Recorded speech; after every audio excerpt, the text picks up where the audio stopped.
Hola Doris, hola Iván, un gusto tenerlos aquí. Muchas gracias por venir. Gracias a ti por invitarnos. Bueno, estamos a pocas semanas de las primarias presidenciales y ya está caldeando la conversación. Por supuesto, el tema de la vivienda, el tema del suelo no estaba ajeno a estas conversaciones. Y en particular por una propuesta del candidato Daniel Jadwe, el candidato del Partido Comunista, que dijo que bajo ningún pretexto, ningún punto, se puede desalojar un asentamiento precario. Esto ha sido tomado con polémica, con escozor por algunos sectores incluso, y algunos hablan de que podría significar como una especie de alentar estas tomas ilegales. ¿Qué opinas al respecto, Iván? Yo creo que es muy importante separar el asentamiento informal, que es por vulnerabilidad, donde hay grupos de vecinos que llevan 15, 10 años esperando, y ante una situación de pandemia, hacinamiento crítico, se toman un terreno, de la situación que hemos visto de loteos brujos, de mafias organizadas, que venden terrenos, que los toman a la fuerza y que estafan a las propias familias vendiéndoles terrenos ilegales o arrendándoselos. Y si tú no haces esa distinción, claro, puede generar un incentivo muy negativo para generar una industria irregular de loteo brujo. Complejo hacer esa distinción. Dori, ¿qué opinas tú al respecto? Mira, yo creo que no va a ser un incentivo a generar más tomas, porque yo no sé si se toma en cuenta la realidad de vivir en un asentamiento irregular, en un campamento, además pensando en las condiciones de pandemia, en las condiciones críticas a las que llevan a esas familias a tomar esa decisión. O sea, hoy día tenemos un invierno que está siendo lluvioso, que está siendo muy frío, entonces las condiciones en las que viven no es algo que se tome al azar. Lamentablemente, esto evidencia un problema que hay en nuestra sociedad. Y yo lo miraría mucho más desde la perspectiva de un incentivo hacia el Estado para buscar una solución mucho más eficiente y mucho más rápida. Y a su vez también a los privados, que tienen que jugar un rol importante también en la construcción.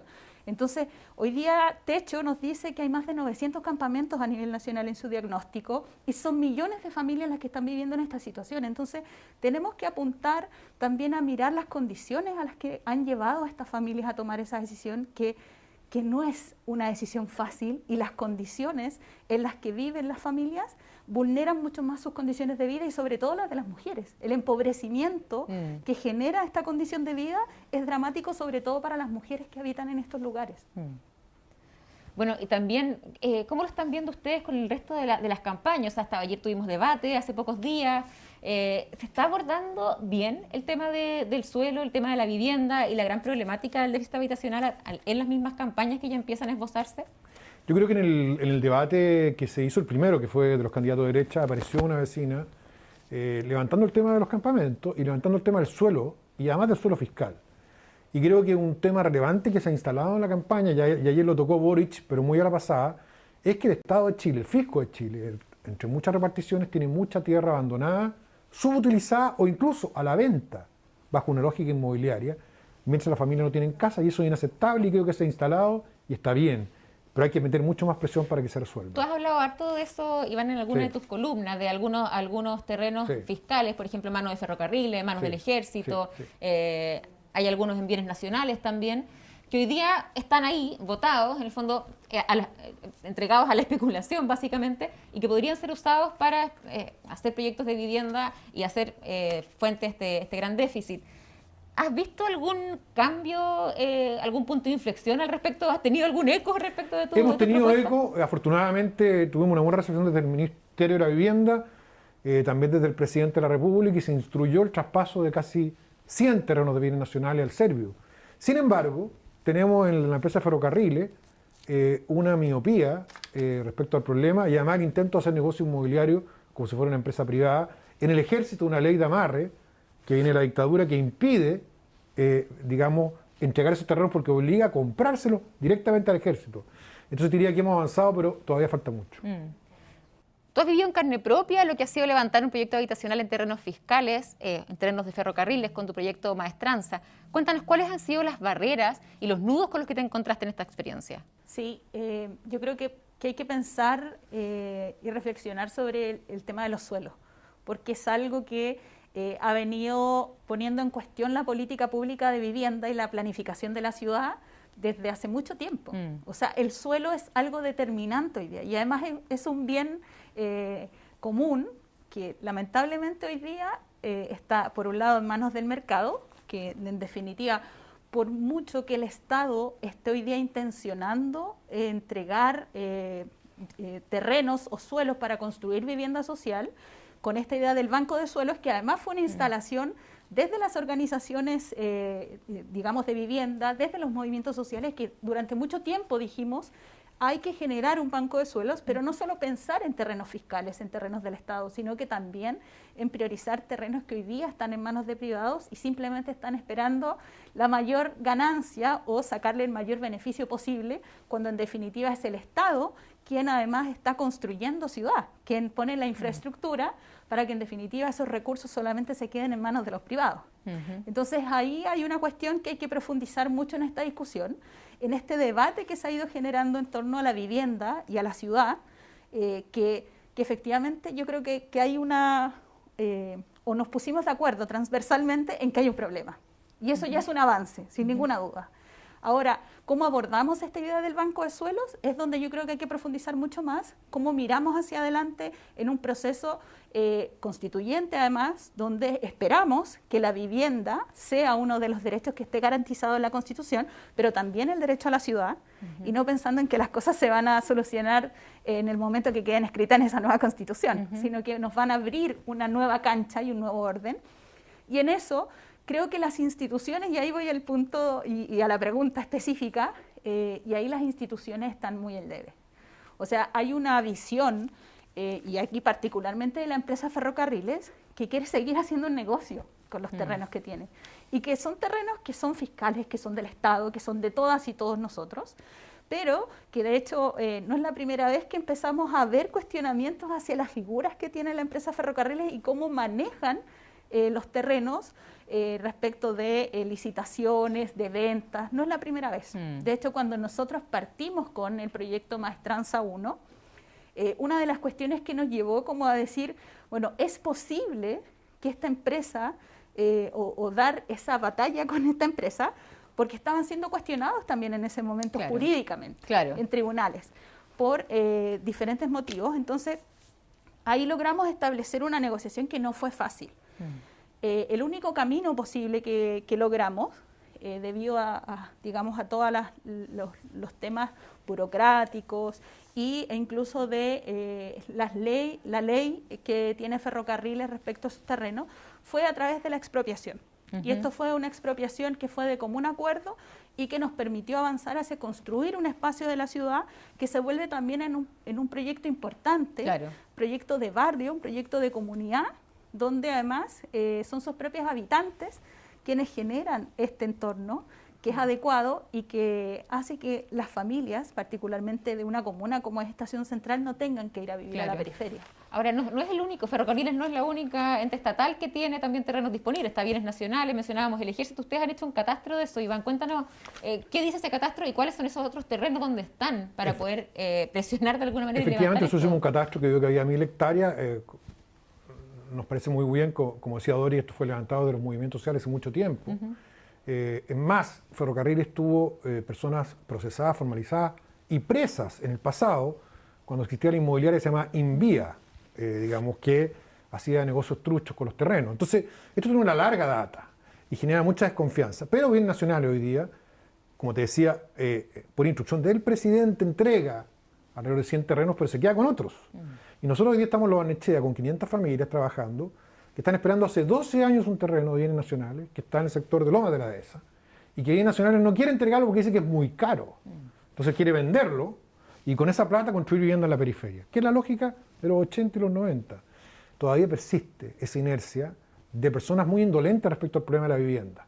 Y de la segregación, además. Y de la segregación, por cierto, porque esta familia dicen yo nací y me crié acá, lo mismo en Ñuñoa, lo mismo en La Reina, donde hay un terreno bien nacional. Esa es la lucha que también tenía Dori, para poder hacer el fondo proyecto Maestranza en el lugar donde ellos vivían, donde nacían. Entonces tú dices, bueno, ¿por qué en este caso hay una falta de empatía tan grande? Y cuesta entenderlo. Creo que afortunadamente se ha ido moviendo eso, los propios movimientos sociales, otros hemos ido empujando, este tema ya está instalado. Pero falta todavía. Y quería agregarte un punto respecto a la Constitución. Yo creo que hay que caminar y mascar chicle, porque la Constitución se va a hacer, luego hay que transformar las leyes, aprobar las leyes, programas, decretos supremos, subsidios, 5 años. Nosotros hemos construido en 5 años 500.000 viviendas. Sí, pues no podemos Entonces, en paralelo, tenemos que, junto con la Constitución, consagrar el derecho a la vivienda en los hechos hoy día, para terminar con la lista de espera que alcanza casi a 600.000 familias. Y yo quería decir algo respecto a lo que decía Iván, que me parece muy interesante esto de caminar y masticar chicle, creo que es lo adecuado, porque la necesidad de vivienda y buscar una solución a un problema que no es solo de los que no tienen casa, sino que es un problema de la sociedad en su conjunto. Entonces, hay una cuestión que es la urgencia, y esa urgencia no la dejas de vivir en ningún momento de la vida, en ningún momento del día. Las 24 horas del día tienes esa urgencia y esa necesidad. Entonces hay que apresurarse estos procesos. Y yo creo que sí han habido avances respecto a las transformaciones que se tienen que vivir, pero también hay que preparar mucho más la infraestructura del Estado, de las instituciones, con esta flexibilidad que hay que empezar a mirar el problema de la vivienda, que no es solo entregar unidades habitacionales, sino que también pensar en otras formas de construcción, de arriendo, diversificar, porque hay una cuestión que es bastante impopular y que yo siempre lo digo, sobre todo con las organizaciones de vivienda, con los comités, que cuando dicen la única solución de la vivienda o del problema de la vivienda no es entregar patrimonio a las familias más vulneradas, sino que también hay que pensar en diversas formas de buscar una solución habitacional para aquellas. En ese punto es bien interesante, ¿y cómo planteas tú, o sea, el tema de la participación ciudadana, que fue una de las grandes demandas del estallido social? ¿Cómo estás viendo tú hoy día esta política levantó techo de déficit cero, está la ley de integración social urbana? ¿Crees tú que se está incluyendo el tema de la participación realmente en todas estas iniciativas que están hoy día dando vuelta? Yo creo que todavía falta mucho para avanzar en temas de participación. Porque si bien hace mucho tiempo los distintos gobiernos han venido hablando de participación, la participación ciudadana, que en realidad se ha transformado más en esta lista de asistencia o de un checklist, de la presentación de un PowerPoint, cuando en realidad las decisiones ya están tomadas. Acá, creo que lo conversábamos un poquito antes del programa, es una de las demandas que estaba imbricada en el 18 de octubre, en este estallido, tiene que ver con participación ciudadana, con la participación que la gente quiere y espera de las instituciones. ¿Y se está dando, que no nos dejen más? ¿Los ves tú hoy día? La verdad, yo veo que hay esfuerzos, pero todavía no apuntan hacia una participación real, porque también para participar necesitamos herramientas que nos permitan participar, para debatir, para construir y para también ampliar nuestra visión respecto de lo que queremos como sociedad. ¿No se ha entendido todavía mucho esa demanda al parecer? No, yo creo que, por ejemplo, casos concretos de participación, porque se habla de la participación en general. Escuela de capacitación de dirigentes, de comités de vivienda. Recursos para que los comités de vivienda puedan funcionar. Estamos hablando de instituciones que hoy día no funcionan. Funcionan en base a donaciones, al tiempo libre de las dirigentes, y eso finalmente es muy cansador, porque además de sus actividades, de su trabajo, tienen que llegar a ver el comité. Entonces, ahora estamos en una mesa de acción concreta del Ministerio de la Vivienda para hacer propuestas en 60 días con dirigentes, etcétera, y gente del mundo civil, académico, y una de las medidas que estamos viendo es justo lo que decía Dory, Operación Invierno Campamento. Dramático lo que tenemos. En Santiago se triplicaron los campamentos. Y lo otro, generemos instancias para poder capacitar a los dirigentes, para poder darles recursos, porque ahí está la fuerza verdadera, yo te diría, de acceso a la vivienda. Nosotros que hemos trabajado con ellos, son los que tienen los liderazgos, son los que empujan a sus vecinos. Bueno, efectivamente es lo que hemos visto también. Es un ejemplo. Sí, bueno, ¿sabéis qué? ¿Sí? Una cosa que a mí me parece importante decirla, de hecho en la DOS dicen que de cada 3 dirigentes que se, participan o se perfeccionan, por decirlo así, 2 son mujeres. Sí.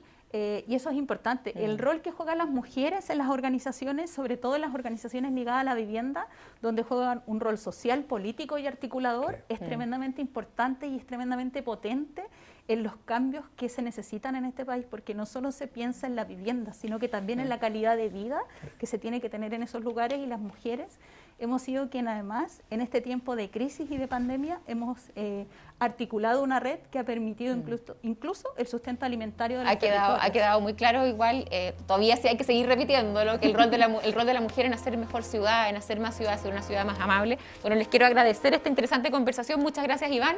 Muchas gracias, Dory. Vamos a seguir conversando sobre temas de suelo, así que muchas gracias por venir. Gracias a ustedes por invitarnos. Oye, muchas gracias.